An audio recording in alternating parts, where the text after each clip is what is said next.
নিচে যাও, আম্মু যখন তখন চেঁচামেচি শুরু করবে। বাড়িতে নানু বাড়ির সবাই আসবে, এসব অশান্তি যেন না হয়। উনি চলে গেলেন। আমি কোনো রকমে উঠে দাঁড়িয়ে শাড়ি ঠিক করে নিলাম। কাল রাত থেকে শরীরটা ভালো লাগছে না, শরীর খুবই দুর্বল লাগছে। তারপরেও নিজেকে সামলে নিচে নামলাম। তীব্র ততক্ষণে বাড়ি থেকে বের হয়ে গেছে। আন্টি খুশি মনে কাজ করছেন, একবার এখানে ছুটছে তো আরেকবার ওখানে। তিহা সোফায় বসে শুধু একবার এদিক আরেকবার ওদিক তাকাচ্ছে। আমি ওর পাশে বসতেই আমার দিকে গোল গোল চোখে তাকিয়ে বলল, ভাবি, আম্মু ঘুরছে নাকি পৃথিবী ঘুরছে গো? নাকি আমার মাথা ঘুরছে? ওর কথার ধরন শুনে ফিক করে হেসে দিলাম। চিপস খাচ্ছিল, সেখান থেকে একটা চিপস মুখে পড়তেই আন্টি কড়া গলায় তিহার উদ্দেশ্যে বললেন, তিহা, তোর ভাবিকে বল সে যেন মেহমানের সামনে একটু ভালো মতো থাকে, আর পারলে যেন সে কাজে হাত লাগায়। কারণ তোর নানু কিন্তু এসেই বলবে নতুন বউয়ের হাতের রান্না খাবো। তিহা আবার দিকে তাকালো। আমি হাসার চেষ্টা করে উঠে গেলাম। কিচেনের দিকে যেতে যেতে বললাম, আন্টি আজকে না হয় আমার সাথেও একটু কথা বলে নিয়েন। তিহার নানু তো এটাও দেখবে তার মেয়ের সাথে নাতবউয়ের সম্পর্ক কেমন। কি বলো তিহা? তিহার সাথে হ্যাঁ হ্যাঁ বলে উঠল। আন্টি কঠোর দৃষ্টিতে তাকিয়ে আমার কাছে এসে কি কি করতে হবে, কতটা কি দিতে হবে সবটা বুঝিয়ে দিলেন। আমি তার কথা মতো রান্না শুরু করলাম। রান্না শেষ হতে হতে দুপুর 2টা বাজে। একেই শরীর খারাপ, তার উপর রান্নার প্যারায় মাথা ঘুরিয়ে আসলো, পেট গুলিয়ে আসে। নিজেকে সামলে কোনো মতে রুমে আসলাম। কভার থেকে শাড়ি নিয়ে ওয়াশরুমে শাওয়ারের জন্য ঢুকলাম। চোখে মুখে পানি দিয়ে আগে নিজেকে হালকা করে একেবারে শাওয়ার নিয়ে বের হতেই রুমে কারোর উপস্থিতি টের পেলাম। বিছানার উপর একটা মেয়েকে বসে থাকতে দেখে বেশ অবাক হলাম। কে উনি? আমি টাওয়াল দিয়ে চুলগুলো আটকে দিলাম। মেয়েটা আমার পা থেকে মাথা পর্যন্ত পর্যবেক্ষণ করলো। ত্রিপু ভাইয়া কোথায়? উনি তো এখনো আসেননি। আপনাকে তো চিনলাম না। উনি আমার প্রশ্নের উত্তর দেবার প্রয়োজন মনে করলেন না। কেমন দৃষ্টিতে যেন তাকিয়ে রুম থেকে বের হয়ে গেলেন। ওনার এমন ব্যবহারের মানে বুঝে উঠলাম না। চুপচাপ চুল মুছে নিয়ে মাথায় কাপড় দিয়ে নিচে নামলাম। নিচে শোরগোল বেঁধে গেছে। নিচে এত মানুষ দেখে বেশ অবাক হলাম। তীব্র নানু বাড়িতে এত লোক নাকি? গুনে গুনে দেখলাম প্রায় 10 জন। সিঁড়ির ওপর আমাকে ভ্যাবলার মতো তাকিয়ে থাকতে দেখে তিহা দৌড়ে আসে। এসে হাত টেনে ধরে বলে, ভাবি জলদি আসো, এখানে দাঁড়িয়ে কি করো? আমি কিছু বলার আগেই তিহা থেমে যায়। আমি জিজ্ঞাসু দৃষ্টিতে তাকাতেই তিহা কাছে এগিয়ে এসে কপালে গালে হাত শুয়ে বলে, তোমার শরীর এমন গরম কেন ভাবি? জ্বর আসছে? আমি থতমত খেয়ে বললাম, জানি না, শরীর ভালো লাগছে না এমনিতেই। তিহা কিছু বলতে যাবে তার আগেই একজন গম্ভীর মহিলা স্বর ভেসে আসে। সেদিকে তাকাতেই তিহা বিড়বিড় করে বলে, ওটা নানু। আমি শাড়ির আঁচল ভালোভাবে টেনে নিলাম। নানু বললেন, নাথ বউ, ওখানে দাঁড়িয়ে আছো কেন? নিচে এসো। আমি আর তিহা নিচে আসলাম। নানু আমার মুখ দেখে বললেন, মাশাআল্লাহ, বউ তো খুবই সুন্দর। এরপর একজনকে ইশারায় কিছু বলতেই তিনি ছুট লাগালেন। নানুই আমাকে সবার সাথে পরিচয় করিয়ে দিলেন। তীব্রর এক মামা মামি, 5 জন কাজিন, 3 জন মেয়ে। এর মধ্যে বড় নীলুফা আপু, তানহা আমার বয়সী, আর মিলি তিহার বয়সী, 2 জন ছেলে, একজন মুন্না আর একজন বিপ্লব। দুজনেই আমার ছোট। ও হ্যাঁ, মজার বিষয় হলো ওরা দুজনেই টুইন। ওরা ছোট মামার ছেলে। ছোট মামা আর ছোট মামি আসে নাই। নীলুফা আপুর হাজবেন্ড আসে নাই, তবে তার একটা পিচ্ছি মেয়ে আছে, বয়স প্রায় 3 বছর। সবাই টুকটাক কথা বললেও তানহা আর মামা মামি আমার সাথে তেমন কথা বললেন না। তানহা মেয়েটাই তখন আমার রুমে গেছিল। নীলুফা আপু হাতে গয়নার বক্স নিয়ে এসে নানুকে দিলেন। নানু হেসে তা আমার দিকে এগিয়ে দিয়ে বললেন, নাতির বিয়েতে আসতে পারিনি কেউ, তাই তোমার নানু আর নানা ভাইয়ের তরফ থেকে আমাদের উপহার, আর ওরা তোমাকে পরে দিয়ে দিবে। আমি গয়নার বাক্সর দিকে একবার তাকিয়ে আর একবার তাকালাম আন্টির দিকে। আন্টি ইশারায় নিতে বললেন। আমি নিয়ে নিলাম। এরপর টুকটাক কথা বলতেই তীব্র আঙ্কেল আর তাদের সাথে বয়স্ক একজন লোক বাড়িতে ঢুকলেন। বুঝলাম এটা তীব্র নানা ভাই। আন্টি কাছে এসে বললেন সালাম করতে। আমি শাড়ির আঁচল টেনে সালাম দিলাম। সবাই তাকায় আমার দিকে। মামি চোখ মুখ কুঁচকে বললেন,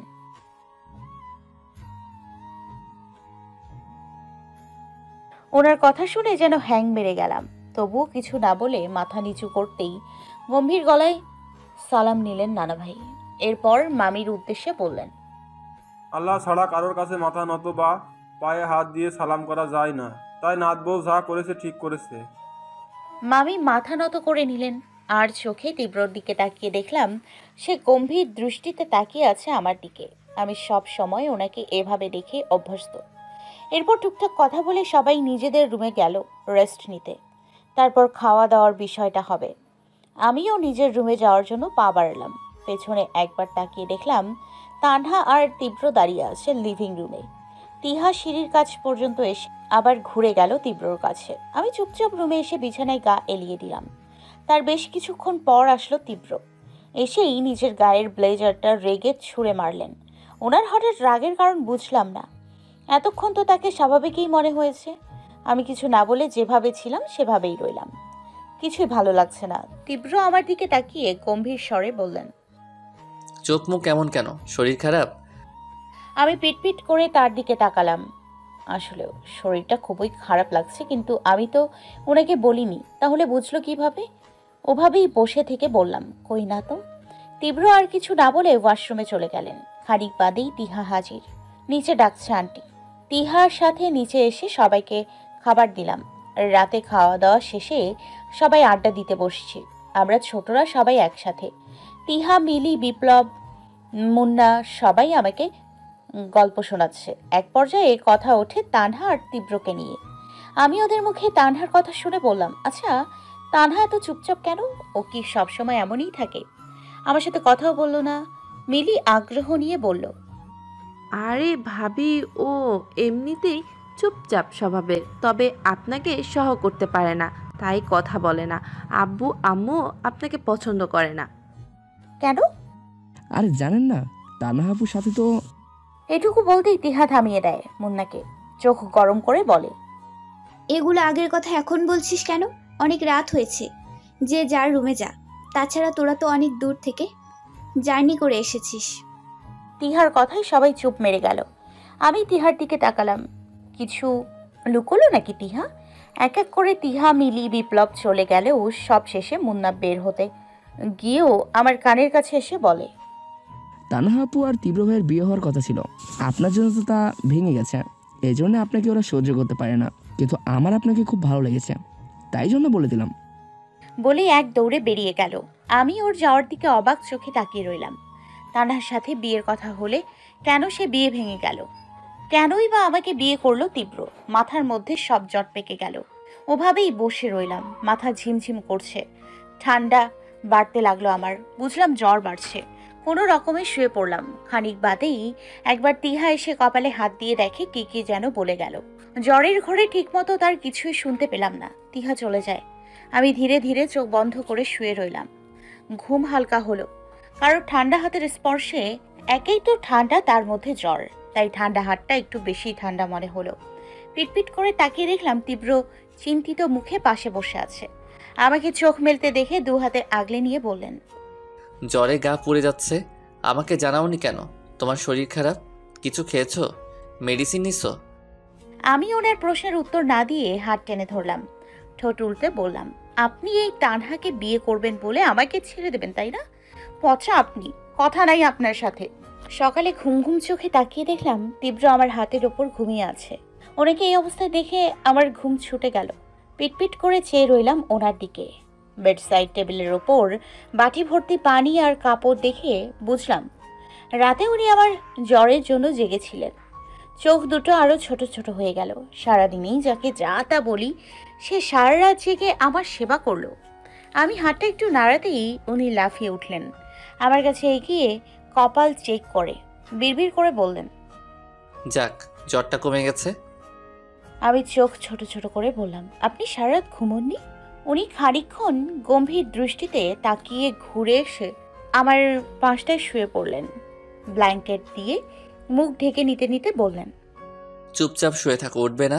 সারা রাত ঘুমাইনি, এখন ঘুমাবো। যদি তোমার জন্য আমার ঘুমের 12টা বাজে তাহলে তোমার খবর আছে, তাই চুপচাপ এখানে শুয়ে থাকো।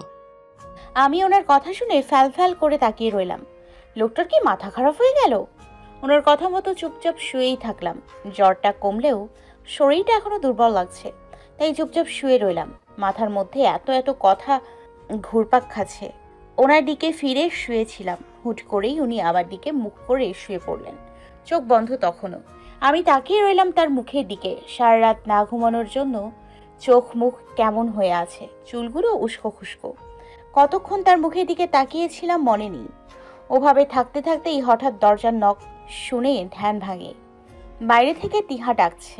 আমি গলার স্বরটা উঁচু করে বললাম, তুমি যাও, আমি আসছি। তিহা আচ্ছা বলেই চলে যায়। আমি কোনো রকমে উঠে ওয়াশরুমে গিয়ে ফ্রেশ হয়ে নিলাম। এরপর নিচে আসলাম। আমাকে দেখে আন্টি কাছে এসে ফিসফিস করে বললেন, অন্যদিন তো তাড়াতাড়ি ঘুম থেকে উঠো, আজ উঠতে পারো নাই? আসলে আন্টি, আমি কিছু বলার আগেই পাশ থেকে তানহা বলল, ফুপি সব কাজ কি তুমিই করো? তোমার যা বৌমা, তাতে তো সে কোনো কাজ করে বলে মনে হয় না। পাশ থেকে নানু চোখ রাঙিয়ে বললেন, তুমি তোমার চরকায় তেল দাও, ওর সংসার ও কেমনে করবে সেটা ও বুঝুক। নাথ বউ তীব্র কোথায় রে? জি, উনি ঘুমাচ্ছে নানু। এত বেলা করে ঘুমায়? তিহা বলল, না নানু, ভাইয়া তো সকাল সকাল উঠে পড়ে। কাল রাতে ভাবির অনেক জ্বর ছিল, তাই ভাইয়া রাতে ঘুমায় নাই, এজন্যই এতক্ষণ ঘুমাচ্ছে। আর চোখে মামি আর তানহার দিকে তাকালাম। তারা যেন রীতিমতো ফুঁসে উঠলেন। সারা রাত তীব্র আমার জন্য জেগেছিল, এটা মোটেও তাদের পছন্দ হলো না। আমি ঠোঁট চেপে হাসলাম। নানু কপালে চিন্তার ভাঁজ ফেলে বললেন, এখন কেমন আছো নাথ বউ?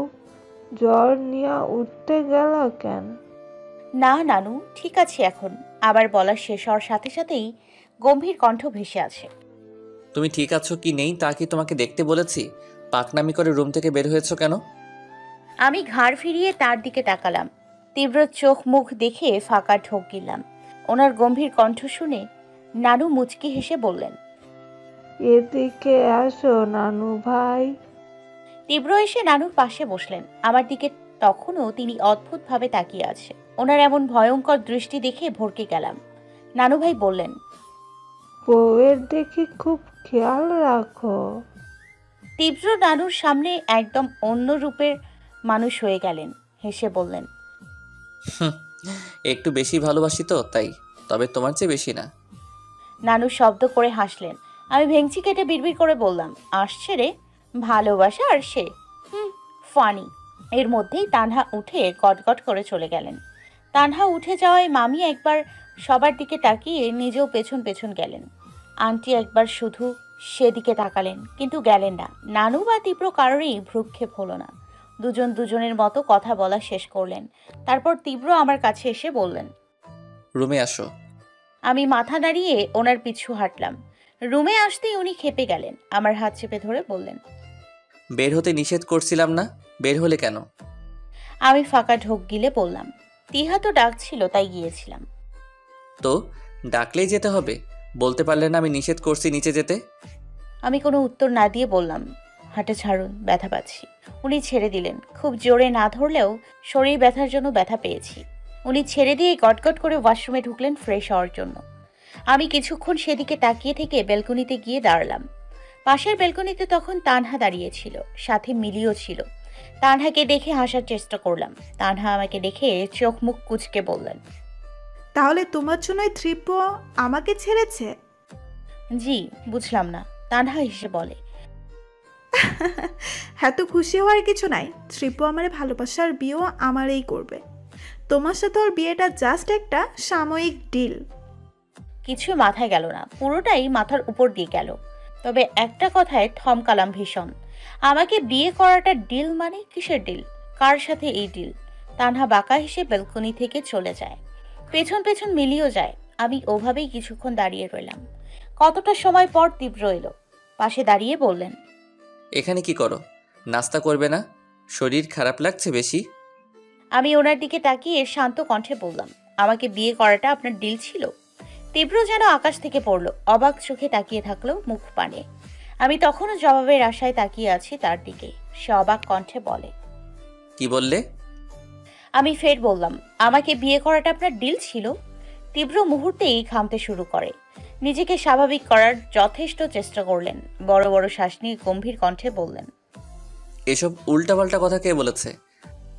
আমি হাসলাম। শাড়ির আঁচল টেনে ওনার কপালে জমা বিন্দু বিন্দু ঘামের রেখা মুছিয়ে দিয়ে বললাম, আজকাল আমার লাইফটাই তবে ডিল হয়ে গেছে। আমি ভেবেছিলাম আপনি বোধহয় কোথাও না কোথাও একটু না একটু ভালোবাসেন বা আমার প্রতি আপনার সফট কর্নার আছে, এজন্যই বিয়েটা করেছেন। কিন্তু আমি আরও এক দফা হেঁটে চলে আসলাম। যতক্ষণ ছিলাম তীব্র মুখের দিকে পলকহীনভাবে তাকিয়েছিল। যদি তীব্র কনফিডেন্স রেখে আমাকে বলতো বিয়েটা কোনো ডিল না, কিন্তু তার কপালের বিন্দু বিন্দু ঘাম আর ঘাবড়ে যাওয়া পুরোটাই আমাকে বুঝিয়ে দিল তানহা কোথাও না কোথাও তো সত্য। দীর্ঘশ্বাস ফেললাম। আমি একটা রেপিস্টের কাছে এত কিছু আশাই বা করি কেন? নিজেকে নিজে বকতে বকতে নিচে আসলাম। তিহার মিলি তখন আমার দিকে তাকিয়ে আছে। একটু পর তীব্র আসলো। তীব্রর পাশের চেয়ারেই তানহা বসে পড়ে। আমি দেখেও কিছু বললাম না। খাওয়ার এক পর্যায়ে নানা ভাই বললেন, আজাদ, আমরা কিন্তু তোমাদের একসাথে নিয়ে যাব। 10-15 দিন পরে সবার বিয়ে। আজাদ আঙ্কেল খাওয়া রেখে তীব্রর দিকে তাকালেন। তীব্র তখনও খেয়ে যাচ্ছে চুপচাপ। আঙ্কেলের দৃষ্টি অনুসরণ করে নানা ভাই তীব্রকে উদ্দেশ্য করে বললেন, নানা ভাই, তোমার কোনো সমস্যা আছে? তীব্র ঠান্ডা গলায় বললেন, আব্বু আম্মু তিহাকে নিয়ে যাও নানা ভাই, আমি আর প্রাণেশা যেতে পারবো না। কেন? তীব্র এবার খাওয়া অফ করলেন। আগের চেয়েও দ্বিগুণ ঠান্ডা গলায় বললেন, আমি গেলে তোমাদের বাড়ির কারো সমস্যা না হলেও আমার বউ গেলে তোমার বাড়ির অনেকেরই সমস্যা হবে নানা ভাই। তাছাড়া আমার বউয়ের কান ভাঙানোর জন্য মানুষের অভাব নাই দেখতেছি। তানহা রাগী চোখে আমার দিকে তাকায়। আমি পাত্তা দিলাম না, নিজের মতো দাঁড়িয়ে রইলাম। আজাদ আঙ্কেল পরিবেশ সামলানোর জন্য বললেন, থাক না আব্বা, এমনিতেও তো ওদের কেবল বিয়ে হয়েছে, পরে না হয়ে যাবে। নানু বললেন, না, তা কেন হবে? তাছাড়া নানু ভাই আর নাত বউ তো কোথাও যায়নি, তাই না হয় গেল। কয়দিন ঘুরে আসলে দুজনেরই ভাল লাগবে। তিহা আমার কানের কাছে এসে ফিসফিস করে বলল, নানু কি বোঝাতে চাইছে বুঝছো ভাবি? তোমাদের হানিমুনের কাজটাও সেরে যাবে। ইনডিরেক্ট এটাই বোঝালো। আমি কিছু বললাম না। তীব্র এরপর আর কিছু বললেন না। আজাদ আঙ্কেল বললেন তিনি বুঝাবে তীব্রকে। খাওয়া শেষ করে তীব্র নিজের রুমে চলে গেলেও আমি গেলাম না। নিচেই নানুর সাথে বসে রইলাম। আড্ডায় মেতে থাকলাম। সারা দিনে প্রয়োজন ছাড়া আর রুমে যায়নি। এর মধ্যে তীব্রও আমার ডাকতে আসেনি। রাতে তিহা জোর করে আমাকে এদিকে টেনে আনে, চেপে ধরে বলে, কি হয়েছে ভাবি? তুমি সারাদিন থেকে দেখছি রুমে যাও না। ভাইয়ার সাথে কি কিছু হয়েছে? না, এমনিতেই যাইনি, তোমাদের সাথে আড্ডা দিচ্ছিলাম তাই। তিহা দীর্ঘশ্বাস ফেলে বলে, ভাবি, ভাইয়া আর তোমার বিয়েটা কোনো... এটুকু বলতেই তানহা এসে টেনে নিয়ে গেল। আমি পিটপিট করে সেদিকে তাকালাম। তিহা একটু পর এসে বলল রুমে যেতে। আমিও আর কথা বাড়ালাম না, যদিও রুমে যেতে বিরক্ত লাগছে। রুমে ঢুকতেই দেখলাম তীব্র নেই, পুরো রুম ফাঁকা। উনি আবার কোথায় গেল? ব্যালকনিতে উকি দিয়েও দেখলাম উনি নেই। দীর্ঘশ্বাস ফেলে ওয়াশরুম থেকে ফ্রেশ হয়ে আসলাম। ঘুমানোর প্রস্তুতি নিচ্ছি, এমন সময় ফোন বেজে ওঠে। ফোনে জল করে স্বামীর নাম ভাসছে। হঠাৎ স্বামী কল দিল। কেন? আমি দ্রুত কল রিসিভ করতেই স্বামী ব্যস্ত গলায় বলল, প্রাণেশা, জুথি আপু, জুই বা আন্টি কাউকেই খুঁজে পাওয়া যাচ্ছে না। আমি আজ ওদের বাড়ি গেছিলাম, তখন দেখলাম পুরো বাড়ি ফাঁকা। আমার মাথা কাজ করছে না। তীব্র ভাই ওদের কোনো ক্ষতি করেনি তো? স্বামীর কথা শুনে থ মেরে গেলাম। তীব্র কিভাবে জানলো আন্টিদের ঠিকানা? ওপাশ থেকে স্বামী কয়েকবার হ্যালো বলতেই আমার হুঁশ আসে। ফাঁকা ঢোক গিলে বললাম, তুই শিওর আন্টিরা ওখানে নেই? তোর কি মাথা খারাপ হয়ে গেছে প্রাণেশা? তীব্র ভাইকে বিয়ে করে কি সব বোধ বুদ্ধি হারিয়ে গেছে? আমি গেছিলাম নিচে। এখন কি হবে স্বামী? আমি দেখছি, তুই চিন্তা করিস না। স্বামী কল কেটে দেয়। আমি বসে পড়লাম। স্বামীর চিন্তিত কণ্ঠ শুনে আমার নিজেরও চিন্তা বেড়ে গেল। এটা কি আসলেই তীব্রর কাজ? কিন্তু তীব্র আন্টির বাসার ঠিকানা কোথায় পেল? সেদিন যে আমি আন্টিদের বাসায় গিয়েছিলাম, কোনোভাবে কি উনি আমাকে ফলো করেছেন? মাথা হ্যাং মেরে গেল। আমার লাইফ থেকে যেন সমস্যার লাইনগুলো সরছেই না। আমি ওভাবেই বসে রইলাম। একটু পরেই দরজা খোলার শব্দে সেদিকে তাকালাম। এত রাতে তীব্র কোথায় গেছিল? উনি নিজের মতো রুমে ঢুকে জ্যাকেট খুলে বসতেই আমি ধীর কণ্ঠে বললাম, এত রাতে কোথায় গিয়েছিলেন? তীব্র শান্ত গলায় বললেন,